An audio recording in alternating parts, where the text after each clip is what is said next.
और इधर चलिए मध्य प्रदेश के सरकारी कर्मचारी, अब आप अलर्ट हो जाइए।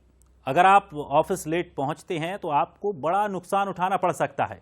मध्य प्रदेश में सरकारी कर्मचारियों के लिए एक नई व्यवस्था की जा रही है। अब आधार के जरिए बायोमेट्रिक अटेंडेंस लगाई जाएगी।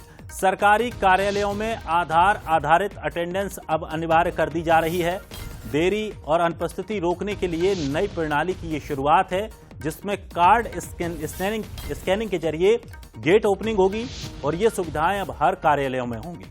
तो निश्चित तौर पर लगातार जो सरकारी कर्मचारी हैं, जो अपने ऑफिस मनमाने तरीके से आते थे या नहीं आते थे, मनचाही छुट्टियां लेते थे, उन्हें अब सावधान होने की जरूरत है, क्योंकि जो नई प्रणाली आने जा रही है वो अब आपकी हर एक गतिविधि पर नजर रखेगी। चलिए, हमारी सहयोगी अधिक जानकारी के लिए रंजना हमारे साथ जुड़ गई हैं। रंजना, अब सरकारी कर्मचारियों को सावधान रहने की बात कही जा रही है, आखिर क्या है ये कार्ड स्कैनिंग प्लानिंग, किस तरह से ये काम करेगी और कब से इसे लागू किया जाना है?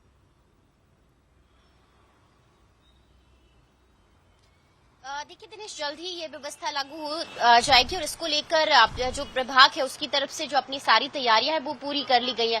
और दरअसल इसके पीछे की बड़ी वजह यही है कि बार बार कर्मचारियों को ये निर्देश दिए जाते हैं कि उनको सही समय पर ऑफिस पहुंचना है।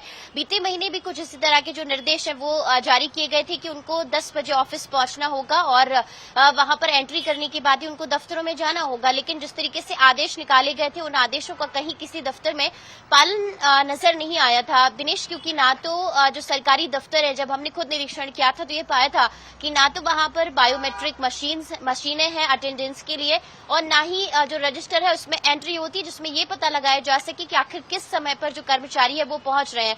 तो ऐसे में अब इन व्यवस्थाओं को दुरुस्त करने के लिए और कामकाज को पटरी पर लाने के लिए ये जो व्यवस्थाएं अब विभाग की तरफ से की जा रही है, जिसमें बायोमेट्रिक मशीन अब दफ्तरों में लगाना अनिवार्य होगी और कार्ड के जरिए जो एंट्री गेट है वहां पर एंट्री की जाएगी और ये तय किया जाएगा कि अगर आप 10 या जो 11 बजे का समय निर्धारित किया जाएगा उस तय समय पर आपको पहुंचना होगा, नहीं तो फिर कर्मचारियों के खिलाफ जो सख्त एक्शन है वो लिया जाएगा। और कहीं ना कहीं इसकी बहुत बड़ी जरूरत भी दफ्तरों में थी, क्योंकि ऑफिस पहुंचने और समय पर ना पहुंचने को लेकर कई तरह की जो शिकायतें हैं वो लगातार सामने आती रही है। दिनेश, चलिए, शुक्रिया रंजना। निश्चित तौर पर अगर इस तरह की व्यवस्था सही तरीके से काम कर पाती है तो लोगों को भी, आम लोगों को भी बड़ी राहत मिलेगी, क्योंकि वो सुबह